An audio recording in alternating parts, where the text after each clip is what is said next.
Herkese merhaba, ben Zeynep. Hobisever YouTube kanalıma hoş geldiniz. Bugün sizlere runner yapımını anlatacağım. Masa örtüsü olarak birlikte öreceğiz inşallah.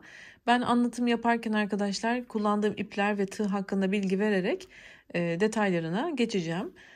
Ben polyester makrome bir iplik kullandım. Şöyle göstermek istiyorum. Kalınlığımız budur. Farklı renklerle, farklı markalarla elbette çalışabilirsiniz. Farklı koton ipliklerle ya da pamuklu makrome iplikleriyle de yapabilirsiniz. Ben bugün çok kullanışlı oluyor polyester makromeler, kir tutmadığı için ve ütü gerektirmediği için böyle bir çalışma yaptım arkadaşlar. Tığ olarak ise 4 milim bir tığ kullandım.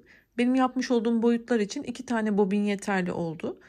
Fakat daha büyük yapma yöntemlerini de anlatacağım. Onlar için üçüncü bir bobine geçebilirsiniz. Tam bitmez ama yine de ihtiyaç olacaktır diye düşünüyorum. Benim yaptığım ölçülerde 2 tane bobin yeterli. Şimdi ben 2 büyük motifli yaptığım için 2 tane büyük motif yapımını ve 10 tane de bu şekilde çiçekli küçük motif yapımını tamamladım. Ama sizlere büyük parça runner'ın nasıl yapılacağını yine videomun içerisinde gösteriyor olacağım arkadaşlar. Büyütmek için neler yapmanız gerektiğini, nasıl yerleştirme yapmanız gerektiğini anlatıyor olacağım. Şimdi dilerseniz öncelikle küçük motifimizin yapımıyla, daha sonra büyük motifimizin yapımıyla devam edelim. Daha sonra nasıl dikeceğimizi, büyütmek istersek nasıl bir yol izleyeceğimizi anlatarak videomuzu tamamlarız. Hadi videomuza geçelim. Evet, motif yapımına başlayalım. Sihirli halka kullanarak başlıyorum.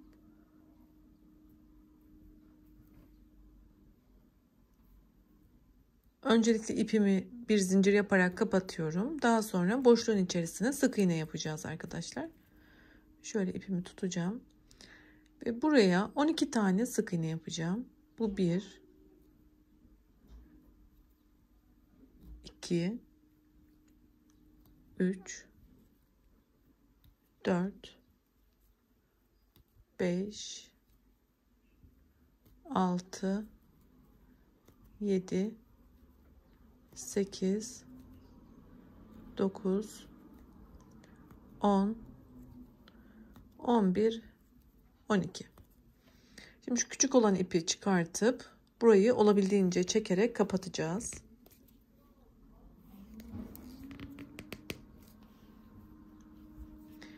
Ve başlangıçta yapmış olduğumuz ilk sık iğneden ilmek kaydırarak her iki ucu ekleyeceğiz. Burada 5 tane zincir yapalım.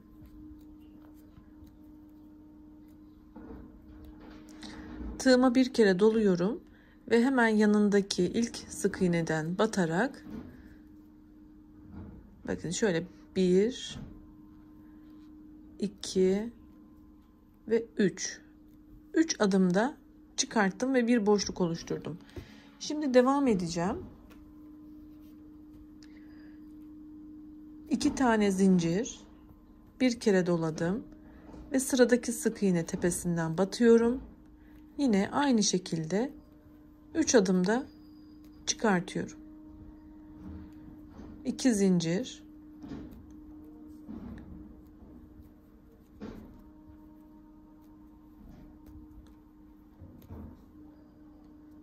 devam ediyorum. Aynı şekilde başlangıç noktama kadar ilerliyorum. Evet, başlangıç noktama kadar geldim. Şu an 11 tane boşluk oluştu ve burada da 2 tane zincir yapıyorum. Başlangıçta yapmış olduğum 5 tane zincirin üçüncüsünden ilmek kaydırarak ekliyorum. Ve toplam 12 tane boşluğum oldu arkadaşlar. Şöyle hemen bakalım. Şimdi kaldığımız noktada 3 tane zincir yapalım. Tığıma 2 kere doluyorum ve bu boşluğun içerisine ilmek çıkartıyorum. Tığımda bekleyen 4 tane ilmek var. Bunları ikişer ikişer çıkartıyorum.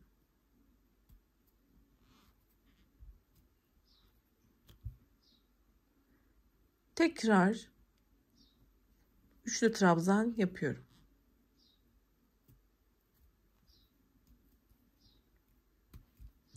Bakın zincirden sonra 2 tane üçlü trabzan yaptım. Şimdi tekrar 3 zincir yapıyorum. Ve boşluğumun içerisinden ilmek kaydırarak eklememi yaptım. İlk çiçeğimin yaprağını oluşturdum. Kaldığım noktada yine 3 tane zincir yapıyorum. Boşluğun içerisine 2 tane üçlü trabzan yapıyorum.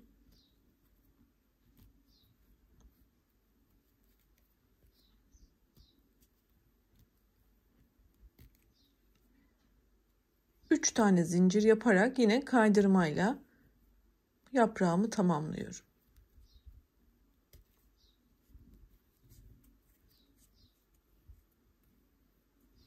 Şu şekilde. Aynen devam ediyorum. Tekrar 3 zincir. 2 tane üçlü trabzan.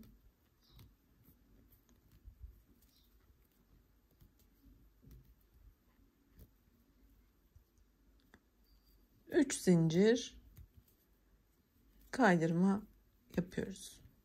Ve bu şekilde tüm boşluklarda yapraklarımızı yapıp tamamlayalım. Başlangıç noktama kadar geldim. Burada da ilmek kaydırarak zincirimi ekliyorum ve sıramı bitirdim. Tüm yapraklarımı yaptım arkadaşlar. Şimdi ilmek kaydırarak şu yukarıya kadar ilerlemem gerekiyor. Bakın şu noktadayım. Şöyle zincirimden şuraya şöyle ilmek kaydıracağım. Bakın burada üste geçiş yaptım. Şimdi bir tane daha ilmek kaydırıyorum. Şu orta noktaya gelmek istiyorum çünkü. Bir tane zincir yapıp şuraya bir sık iğne yapıyorum. Burası benim başlangıç noktam olacak. Çünkü bittiğimde burada ekleyerek bitireceğim. Tam orta noktaya da yaptık. Şimdi diğer yaprağa geçmemiz için 5 tane zincir yapıyoruz. 5. Bakın tam şöyle şu noktaya sık iğne yapıyorum. 5 zincir.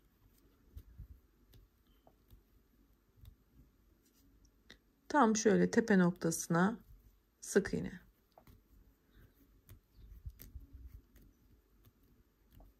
Beş zincir ve sık iğne.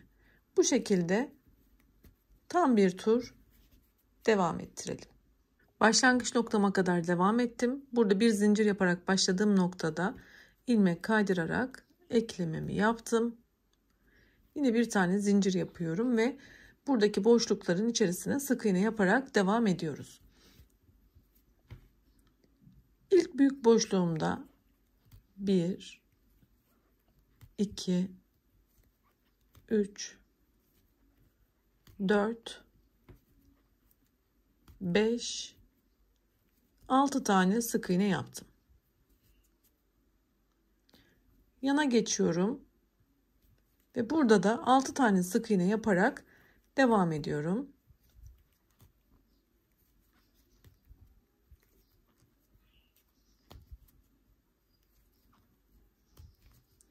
Ve bir diğer yana geçiyorum. Aynı şekilde tam bir tur tüm boşluklarda 6 tane sık iğne yaparak başlangıç noktama kadar ilerliyorum. Evet, başlangıç noktama kadar geldim. Burada da ilk şuradaki kısımdan yine bir kaydırma yaparak ekliyorum. Motifimi tamamladım. Şimdi arkadaşlar bir sırada tam bir tur ilmek kaydırma yapacağız motifimizde.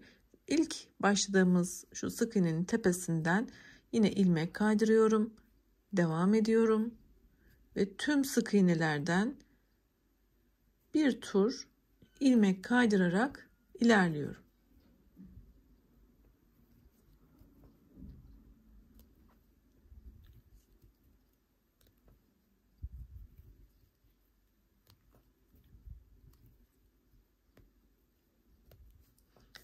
Başlangıç noktama kadar devam edip geliyorum. Tam bir tur devam ettikten sonra başlangıç noktama kadar geldim. Burada artık ipimizi kesip gizleyeceğiz arkadaşlar.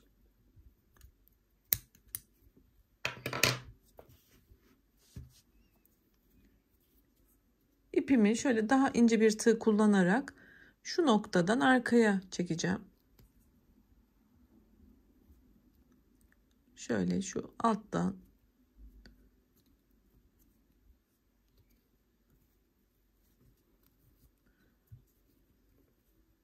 şöyle eklememi yaptım. Buradan arkaya çektim. Burada da açılmaması için yine örneğin şuraya yapabiliriz. Şöyle bir ilerletelim biraz. Bir tane düğüm atacağım ki açılma yapmaması için.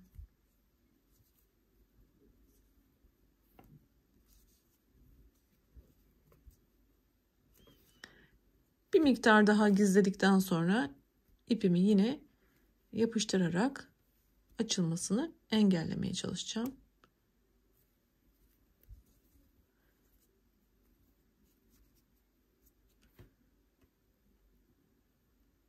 Şöyle sıkı olan yerlerden geçirmeye gayret ediyorum ki açılma yapmasın.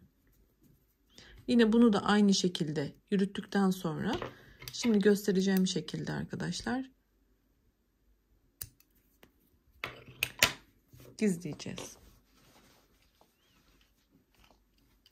Şöyle bir çakmak yardımıyla motifimi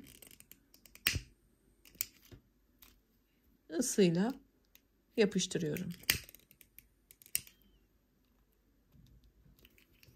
Artık açılmayacaktır. Motiflerimizi eklerken de bu yapmış olduğumuz ekleme yerlerinden denk getirirsek zaten hiç belli olmuyor. Zaten olmayacaktır da buradan da diktiğimizde gayet muntazam olacaktır. Dediğim gibi şuradaki ipi de yine aynı şekilde gizledikten sonra düğüm atıp siz de benim gibi gizleyin. Evet, motiflerimizi tamamladık. Sihirli halkayla başlıyorum orta kısımdan. İpimi kapattıktan sonra şöyle parmağımla çıkartıyorum. Ve boşluktan arkadaşlar 1 2 8 tane sık iğne yapıyorum. 3 4 5 6 7 ve 8. Şimdi hepsini şöyle şu küçük ipi çıkartıp hepsini sıkıyorum ve her iki ucunu olabildiğince kapatıyorum. Şurada boşluk kalmayacak şekilde. Ve ilk sık iğneden batarak kaydırma yapıyorum. Şimdi burada bir tane zincir yapıp olduğum noktaya 2 tane sık iğne yapıyorum. 1 ve 2. Yer tutucu olarak şu ipi tekrar kullanabilirsiniz. Birinci sık iğneden şöyle işaretleyebilirsiniz ya da sayarak da ilerleyebilirsiniz. Şimdi tüm sık iğnelere 2 tane sık iğne yapıyoruz.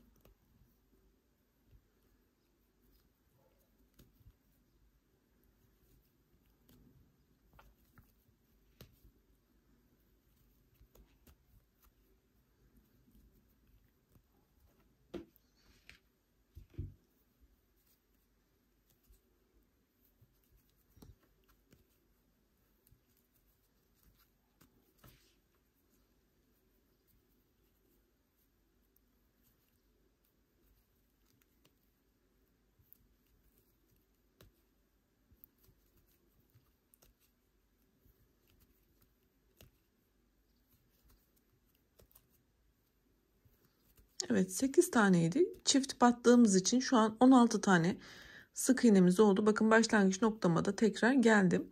Şimdi bu ilk sık iğnemden yine şöyle ilmek kaydırarak ilk sıramı oluşturdum arkadaşlar. Şimdi 2 tane zincir yapıyorum. Ve dibinden başlayarak ikili trabzan yapıyorum. Şimdi yana geçiyorum. Buraya da yine çift batıyorum.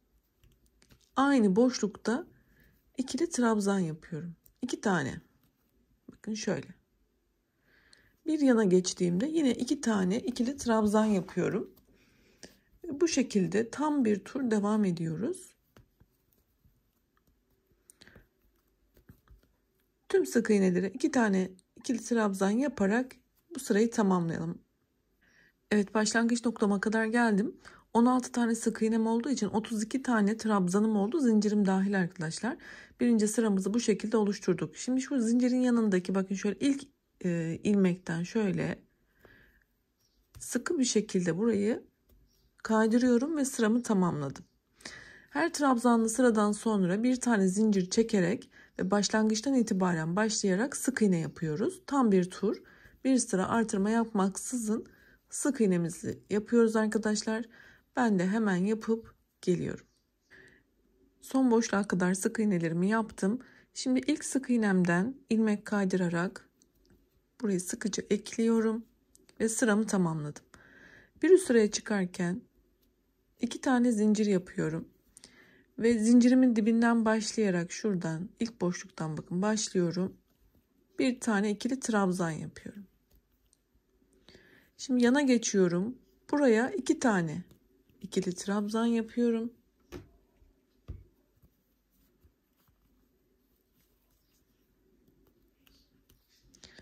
Yani bir tek bir çift şeklinde bu sıramı ilerleteceğim. Şimdi bir tane tek yapıyorum.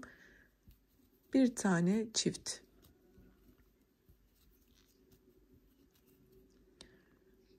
Sırayı tamamlayalım. Evet, sona kadar ilerledim. Son çift olan trabzanlarımı yaptıktan sonra şurada bir tane boşluğum kaldı.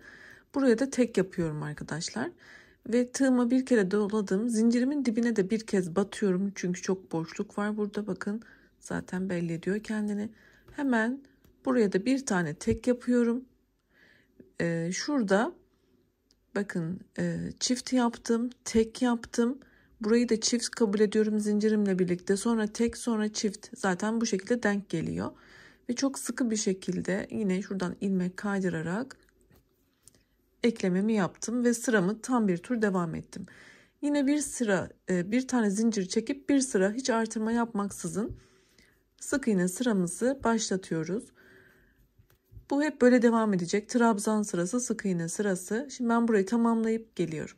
Evet, sık iğnemi tamamladım. 2 zincirle yukarı çıktım. Şimdi trabzan sıramı başlatıyorum. Yine 2 tane tek yapıyoruz bu sırada arkadaşlar. Yan yana. Bakın 2 tane tek yaptım. Bir tane çift. Bu sıramız da bu şekilde ilerleyecek. 2 tek, bir çift şeklinde. Yapalım. Hemen şöyle göstereceğim.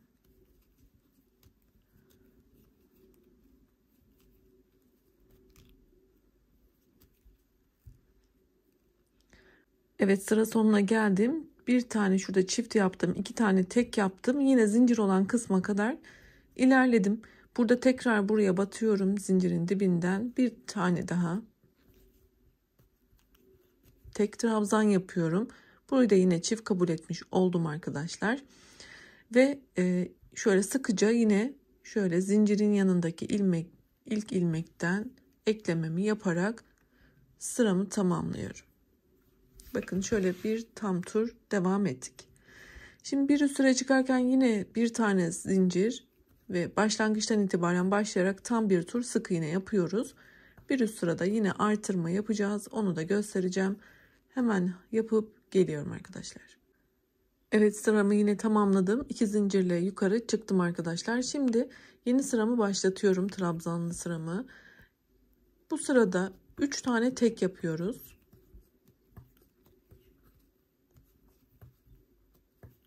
Bakın zincirden sonra 3 tane tek yaptım. Bir tane çift yapıyorum.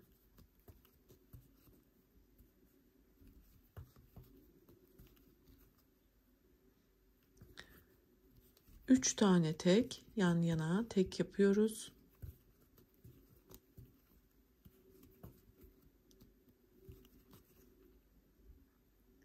Bir tane çift. Bu sırada bu şekilde devam ediyor. Bir sırada da aynı işlemi yapacağız. Şimdi hemen onu kısaca size anlatmak istiyorum. Bakın şöyle. Şöyle bir diğer parçamı gösterecek olursam ben şimdi bakın şurası trabzanlı birinci sıram. 1. Şurası trabzanlı ikinci sıram. Burası üçüncü sıram. Şimdi trabzanlı dördüncü sıramı yapıyorum arkadaşlar. Hemen şuradan göstereceğim. Bakın 1, 2, 3, 4. Biz şimdi buradayız. Trabzanlı 4. sıramızda ne yapıyoruz? 1, 2, 3 tane tek, bir tane çift yapıyoruz. Bu sırayı tamamladıktan sonra bir sıra sık iğne sırası tamamlıyoruz. Yine 2 zincirle üst sıraya çıktığımızda bu sırada da yani 5. trabzanlı sıramızda da bakın 1, 2, 3 tane tek, bir tane çift yapıyoruz. Bu iki sıra aynı olacak. Şöyle bakın 1, 2, 3, 4 ve 5 aynı sayıyla ilerleyecek. Şimdi biz buradayız. Bu sırayı tamamlıyoruz. Sonra sık iğne sıramızı tamamlıyoruz. Üste çıktığımızda yine aynısını yapıyoruz. Bir sırada yine sık iğne yapıyoruz. Daha sonra şu son artırma trabzanlı sıramıza geleceğiz. Ve ben burayı anlatacağım arkadaşlar. Şimdi dediğim gibi bu sırayı tamamlayalım. Sık iğne sırası yapalım. Üst sırada da yine aynı şekilde 3 tek 1 çift şeklinde yapalım. Ben de yapayım. Dediğim gibi son trabzanlı artırma sıramı göstereceğim. Evet, sıralarımı tamamladım. 4. ve 5.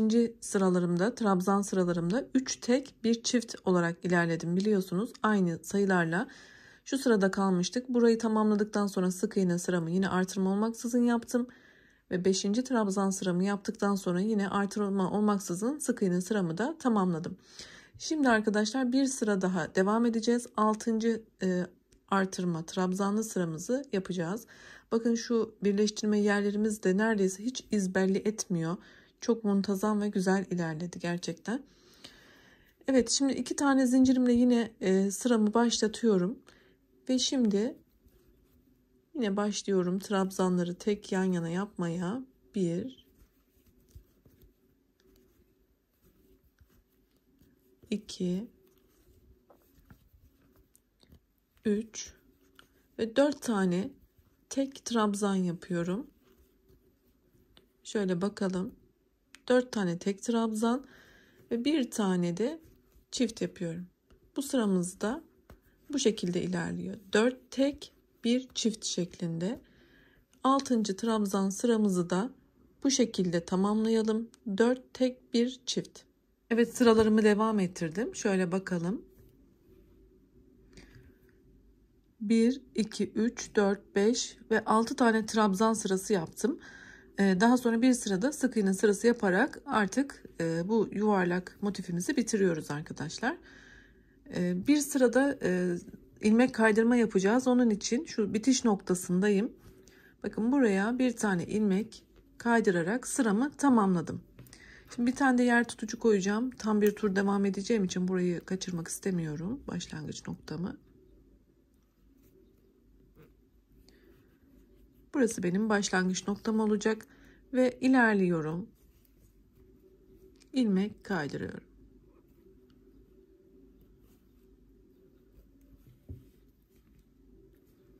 Bu şekilde bir tam tur devam edelim.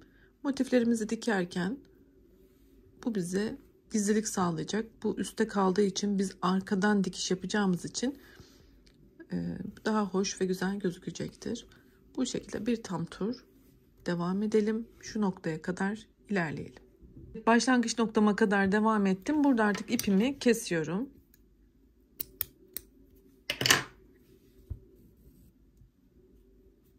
Şimdi burada daha ince bir tığ yardımıyla, şöyle daha ince bir tığ olması yeterli. Bakın şuradaki ilmek tutucumu çıkartacağım arkadaşlar. Şimdi tığımı şuradan geçiriyorum. İpimi arkadan ön kısma alıyorum. Daha sonra şu son yapmış olduğum ilmekten de bakın şöyle arkadan tek kanadını alıp bu ipi arkaya alıyorum. Ve burada yine bir tane şöyle başak görüntüsü elde ettim. Bakın şöyle. Yani burası muntazam bir şekilde bitmiş oldu. Şimdi şunu arkaya çok fazla çekiştirmeden geçireceğim. Şu ipi arkada biraz yürüteceğiz.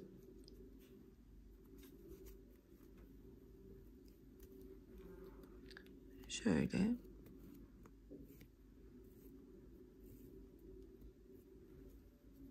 Yani şuradaki formu da bozmak istemiyorum. Buna dikkat ederseniz bakın hiç belli dahi olmadı.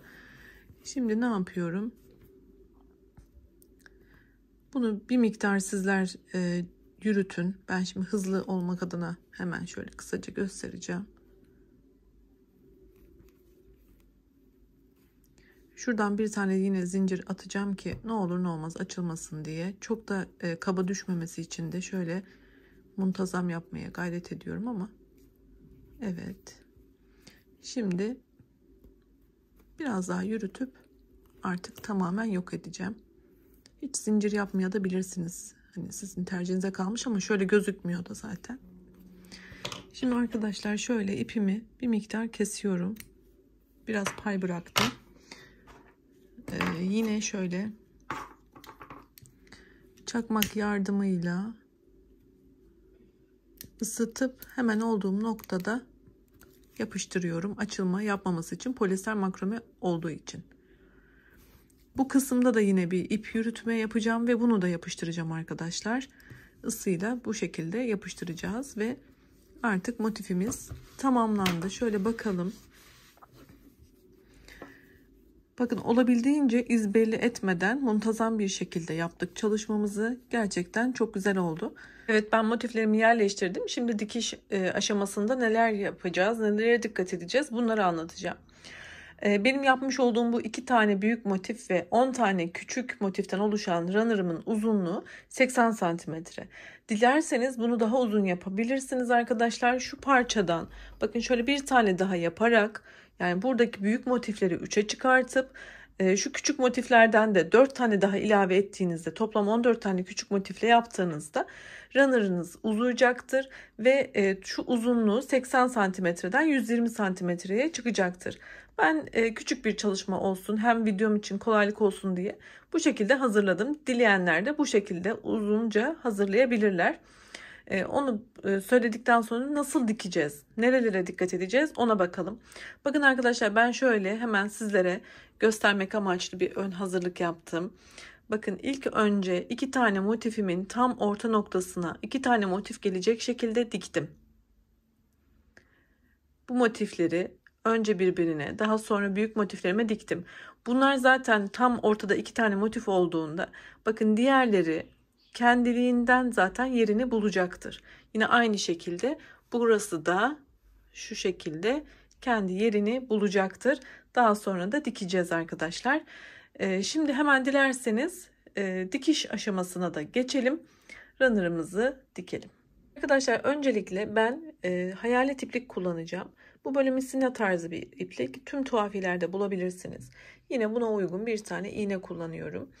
Eğer bu iplikten bulamayacaksanız ya da kullanamayacaksanız normal makara dikiş iplikleriyle de yapabilirsiniz. Ya da örgünüzde yaptığınız iplikle de bu dikiş işlemini gerçekleştirebilirsiniz. Evet, şimdi dikiş işlemine başlayalım. Örtümüzü çevirelim arkadaşlar şu şekilde.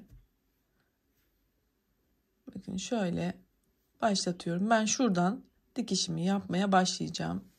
Şöyle kendime çevirip, aslında normal dikiş gibi yapıyoruz. Sadece tek mantığımız yerini düzgün belirlemek. İğnemi hazırladım. Şuradan alarak dikiyorum. Ben bu motifleri yaparken biliyorsunuz son sırada ilmek yürüttüğüm için şöyle bakın, burada arkadan dikişlerimi yapacağım. Şuradan yaptığımda zaten üstte ilmek yürüttüğüm için hiç dikişim gözükmeyecek.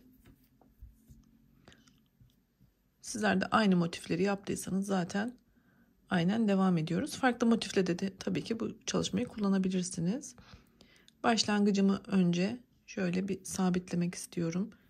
İpim gözükmüyor ama zaten amacımız da gözükmeyen bir ip. Bakın şuralardan alarak sağlamlaştırabildiğimiz kadar sağlamlaştırıyoruz. Bunu ileri geri birkaç kere yaparsanız çok daha garanti olacaktır. Bu şekilde